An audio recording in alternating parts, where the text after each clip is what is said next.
Hey everyone, it's Wicked Jelly back here again. Very excited to be back here today because today I'm actually going to start the playthrough. This is going to be the playthrough part 1.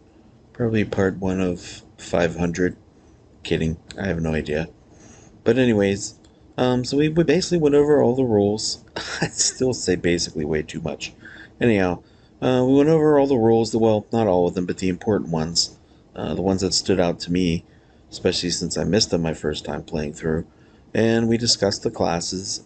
So I decided that I'm going to the go ahead and use the Avenging Madman and the Exorcist like I did the last time, and just see how it plays this time now that I know better what I'm doing, and I actually have them equipped like I should be when there's only 2 players. So I'm kind of curious to see how it goes, and we're going to get this playthrough started, and I really hope you enjoy it. One thing I will say, when you do play this with yourself, even if it's by yourself or with others, there's a couple different good ways that you can keep track of all the statistics and attributes and items for your characters. There's a great Folklore app that will allow you to do that. And also, I noticed on Steam that there was someone that put up a nice little character sheet to go ahead and take care of that. Because I will tell you, you're going to want to do that. If there's one area that I would say can be a little frustrating, is the amount of information that changes, and yeah, get used to erasing a lot, because there's a lot of like different stats that'll change, or you know, different things that you need to keep track of, and it happens quite a bit. I want to say that's probably one of the big ones. I don't mind it because I'm used to Dungeons and Dragons and stuff like that. But I will admit, if you're not used to having to do that, it can seem a little overwhelming trying to keep track of everything.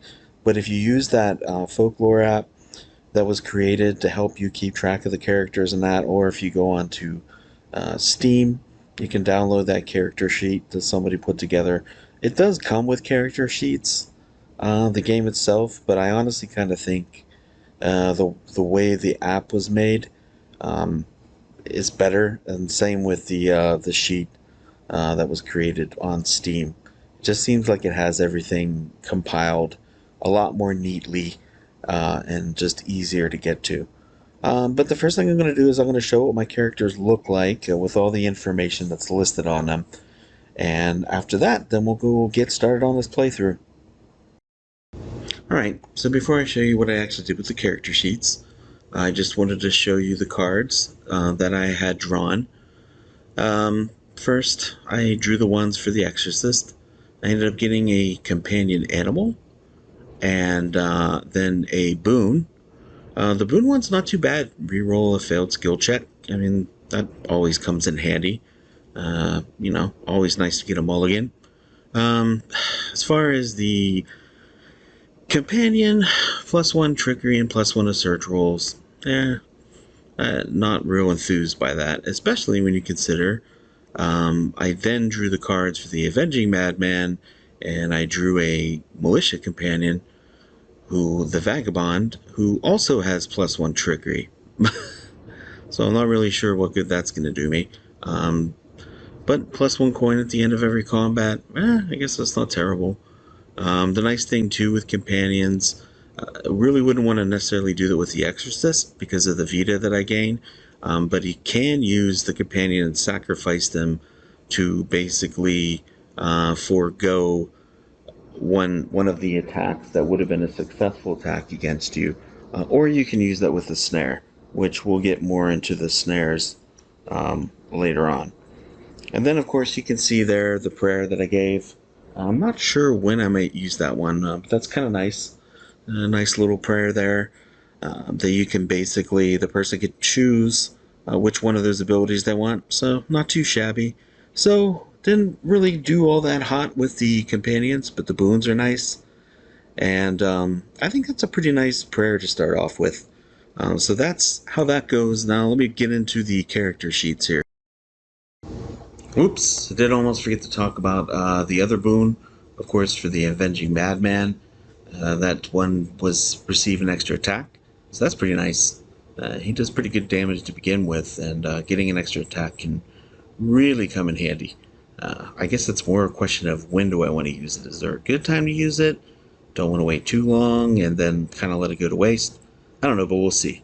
Anyways, that's all there. So, boons that came out on top. Companions, I'm going to have to say not so much, but I guess it's not terrible, and something's better than nothing. Alright, character sheet time. It's like the third time I said I'm going to go to it. Now I'm actually going to do it. Alright, so as you can see here, got everything set up. These character sheets, I used the one from Steam. That's the one that I used. Honestly, though, if I was playing with other people, I'd probably just use the app, because I think that's even really nice. But for this, for what we're doing, the character sheet on Steam definitely worked really good. And you can see I have everything listed in there. I have all the stats, the base stats, and then what they get pluses from, just so I can keep that in mind. And then, of course, got his items that he has over there. The Asper Gillum. Yeah, that's right, the awesome Master Gillum. His Holy Water, Boundless Faith, his Prayer. And then I have the Companion in there. The 2 bandages. And then on the far right, you can see I have his starting abilities. That Blessing of the Cross and Purification that we talked about. And then I just put some notes in there and special abilities. Because I gave him Sanctifier. That's the focus that I went with for this character. So he's immune to Bloodlust. And I also think that'll come in handy giving him the extra Vita for using the Companion. Bear in mind, I can't sacrifice it. If I do sacrifice it, then of course I would lose that. And also gives him an extra healing ability that, might come in handy. Always good to have a healer. Only got 2 classes, so definitely need to bear that in mind. Alright, so next I'm going to go to the Avenging Madman. Ta-da! There it is, the Avenging Madman. Got everything set up for him. So went ahead and same deal, put all the things in there, including his perks and whatnot. His bandages, his companion, his bail hook. Boy, both of my characters have the goofiest weapons. I mean, I'm just saying. But at least, if he were to just angle it just right, I can get the bail hook. If someone just wants to lay there on the ground and let him pick him up. Anywho, I did go for Savage with him because, he's just a savage. That's just how he is. It was a little bit of a gamble on the first part of it. When hit by a creature, they lose 1 Vita, but you gotta roll that 1d6.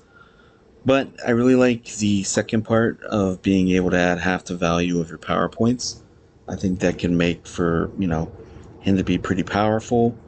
And it just seemed more advantageous than the Avenger one, which really only lets you do one or the other. And neither of them, it seems like it's more just attaching to one set enemy rather than something that can, possibly be beneficial for a long period of time. So that's what I went with. I might have chose differently if we were playing with other people and, there was more than just 2 characters, but these are the 2 that made sense for me for picking as far as what their focus should be and things of that nature. Granted, I may very much well eat my words, but I mean, we'll see. That's part of the fun, right? Alright, now it's finally time to start. Alright, here we go. Here we are on the map.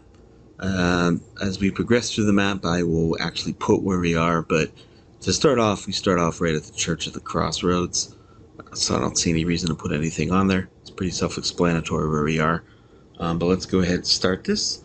This is Story 1. It's titled Everything Changes. It takes place during dusk, which is basically the beginner. It's for the newbies, especially this one. It's like a tutorial. Starts at the Church of the Crossroads, like I said. Says it takes 90 minutes.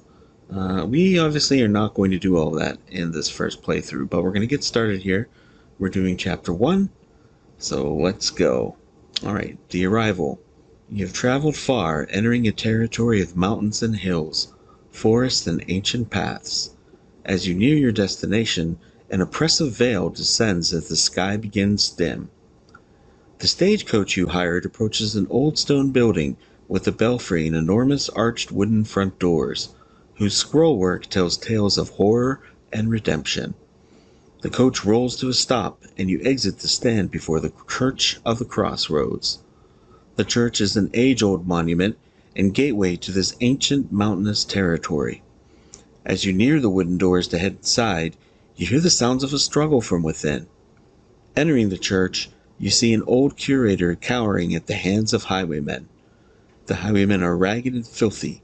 With the dangerous edge of the desperate, they demand food and valuables. You always have to watch out for people that have that dangerous edge of the desperate. I don't think I've ever heard that term before. Very interesting. All right, so here we go. We got our first skill check. It even has a tutorial thing here that I'll read. At this point, the group must make a skill check. In this case, one character may try to pass speech 8, roll a d10, and add any bonus under the speech skill shown on that character card. If the result is an 8 or higher, they have succeeded and chased the highwaymen away. If they fail, the group must skirmish with them. I forgot to mention at the beginning, but I'm going to have the leader start off as being the exorcist, and then we'll be switching from there. However, it doesn't really matter in this case because you can choose whatever one. I do actually have a +1 with my exorcist, so of course I'm going to try and use him. That's still really high though. So let's roll this d10, see what we got. Really? Alright, well, I rolled a 6. So I do get a +1, which would give me 7. However, I needed an 8 or higher. So I have failed, so I'm going to have to skirmish with these highwaymen. Which is good, because that'll get us a chance to show what the skirmish looks like in this game. Man, it would have been nice if I passed, though, because if I would have, not only would they have just ran off, it would have gained a boon. But anyways, here we go with our first of many skirmishes to come. And here you can see the card. Now, these creature cards, they always have two sides of them. Well, most of them do. The bosses only have one. But these have two, because you can have skirmishes, which are kind of like encounters, but not on the same level as an actual encounter. So you don't even like set up anything on a map. It's only for the actual combat encounters that you would set something up on a map. So the highwaymen would have another side to them, that if we ever encounter it, I would show you that for when you actually battle them. And it has some different things that going on there. But this is just a skirmish. It's meant to kind of just, challenge you, but not the same as an actual encounter. But boy, if you're not careful with skirmishes, they can really whittle away at you. Doesn't take long to run into a heap of trouble if you're not careful.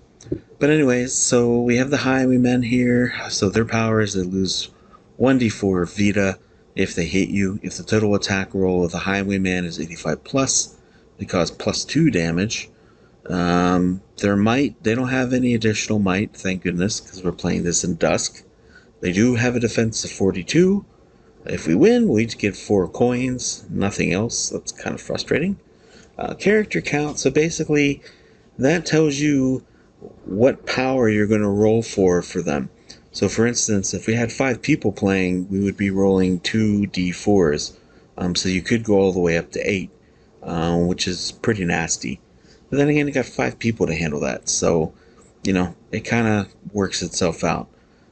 We only have to roll a 1d4, and let's really hope we don't roll a 4, because I can already see, oh my god, yeah, and I rolled a 4. Alright, so they have +5 might.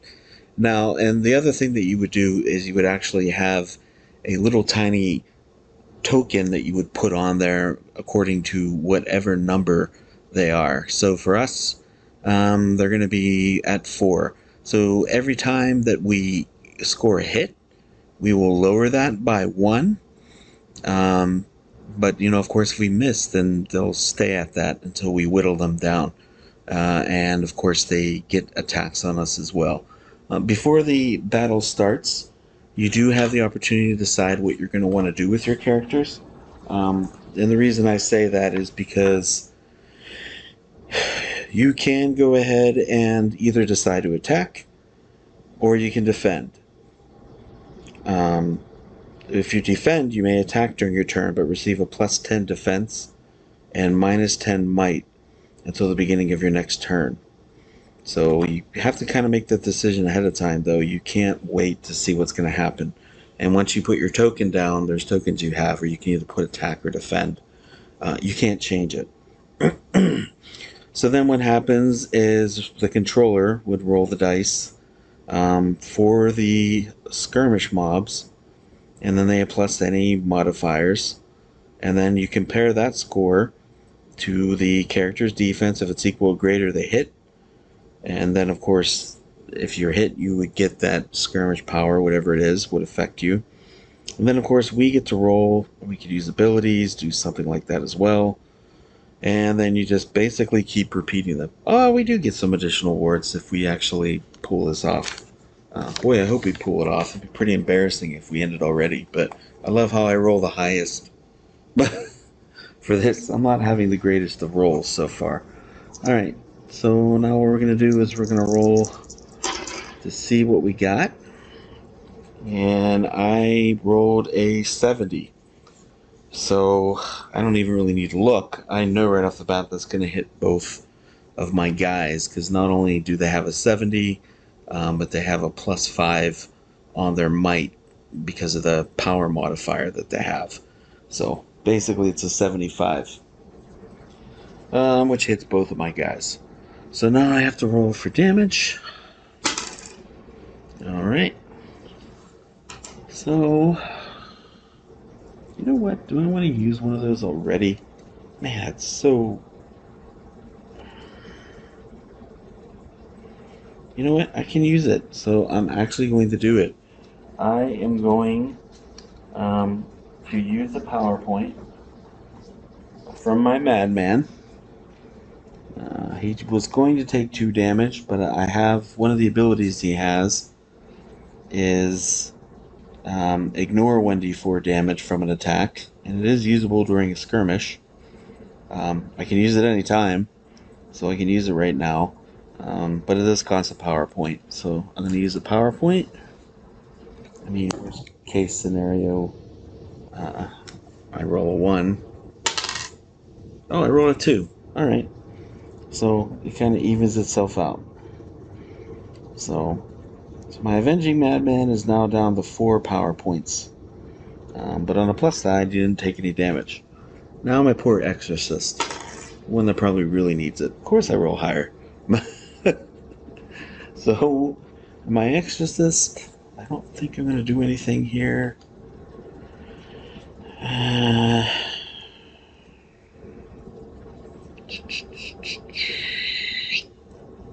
No, I don't want to do anything there. He's just going to take the damage.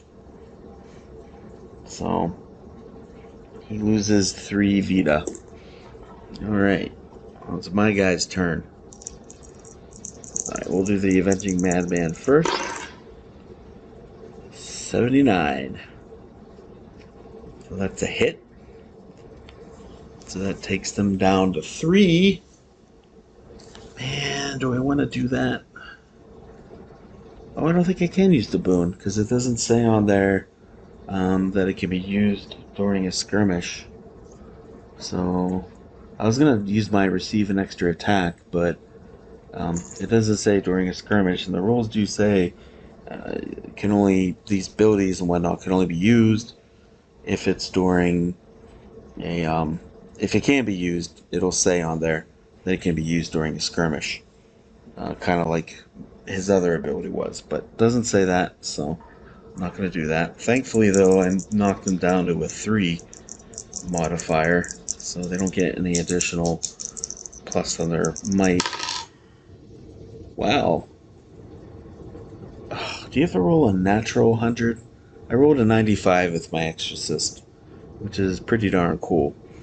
But it has to be a natural 100, I believe. Yeah. Oh well. Oh, but he still takes them down another one. So now they're down to 2. So, good job. Good job, guys. Way to keep it going. Alright, let's see now what they're going to do here.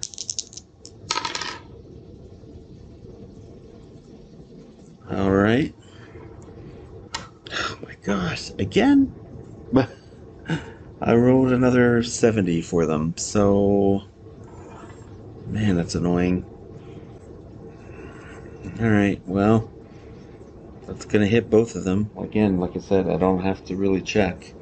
I mean, that's high enough that neither of them are going to be able to block against that one. And I'm not going to use a thing again, or my ability again. I'm going to just take whatever damage it is. It's 2 hit points again. Alright. So, I might have to take some down to 21 Vita. Man, these guys are kind of kicking my butt. Exorcist loses another 3. 18. This is what I mean. Don't do something with these skirmishes. They can get pretty ugly pretty quick. Oh. 55. Well, I do have a +2, but yeah, that definitely hits. Alright, so I knocked him down to a 1. So at least if my Exorcist misses, they're not going to be able to do anything. I should have kept my mouth shut. Alright, I rolled a 40. What do we got here? They have a defense of 42, but my Exorcist does have a plus on my, has a +9. So my Exorcist actually hit, which is enough to thankfully send the highwaymen scurrying away. Alright. So, going off of what is on the card, I get 4 coins. And by the way, that's 4 coins to each whenever you have that on there. So that's really nice. Okay. And then what else does it say here? Yeah, receive the reward listed on the card and can search to find an item by rolling a d10. But you gotta get a 10 plus. So, the one nice thing is I do get the 1 plus 1 to search on my Exorcist. So let's see. Well, I rolled a 2 there. And for the Exorcist, oh, come on, really? I rolled a 9, or an 8, but +1 is 9, but it has to be a 10 plus. So don't get any other items, but I did thankfully finally beat off the highwaymen. Man, that was kind of painful. Well, I think what I'm going to want to do here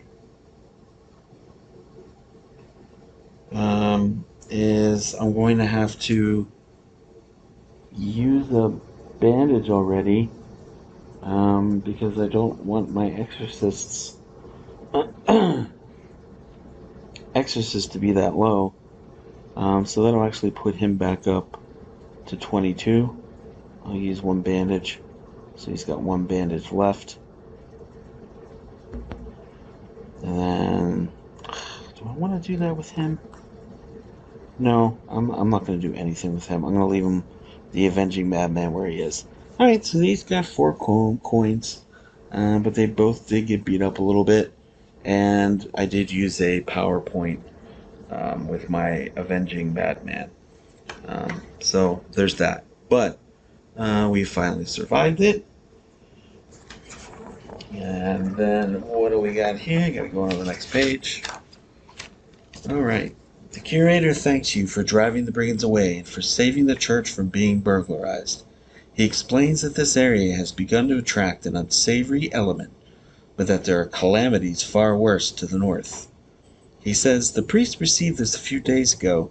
He left immediately to investigate. Why does it have him yell that? That's weird. Without warning, he lifts a covering from a table, revealing a bloody mass of fur and flesh. Alright, another skill check. All characters.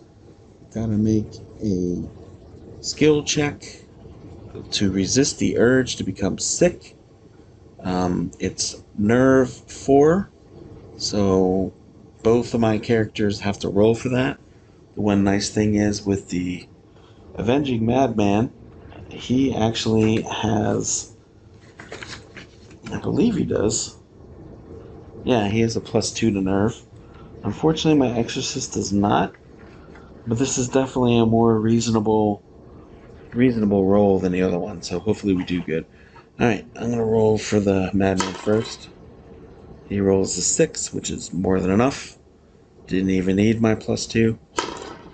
However, my Exorcist could have definitely used it because I rolled a 1. Oh, jeez. Alright, so success. You steady yourself against a revolting sight. You become centered and recover 1 Vita. Oh, that's kind of cool. Alright, so my Avenging Madman got 1 of his hit points back. Not too shabby.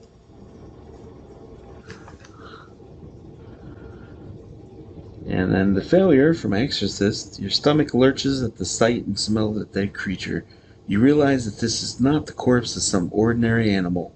Unable to contain yourself, you throw up what is left of your last meal and lose 2 Vita. Because, why not? Alright. Do I really want to use both of his bandages? You know what? I think I do. Because he normally has 24 Vita. So I'm going to go ahead and use his other bandage and take him back up to 24. Kind of hate to do that, but I also don't want to start off, taking a bunch of damage. So there you go. After recovering from the shock of such a disgusting sight, you examine it more closely. It seems unnatural. The Curator explains, wolves have been seen devouring people in the north. A group of Ostalink hunters tracked this one down, but no matter how many arrows and spear tips pierced its flesh, it would not stop moving. They brought it to the alchemist first, believing it was bewitched by some evil curse. Its form shifted and changed periodically in startling phases. It only stopped after that stone was removed from its stomach. He points to a small pebble encased in glass on a pedestal near the table. Neither the priest nor alchemist know what it is, but they fear it is related to the source of the trouble in the north. Go to Ostalink to seek out the missing priest, and inquire of the people where they found this creature. It is of dire importance that you find the wolf beast's lair.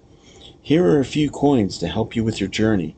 You are welcome to rummage through our cellar and see if you can find something useful to take with you. Return with news when you have found our priest. Okay.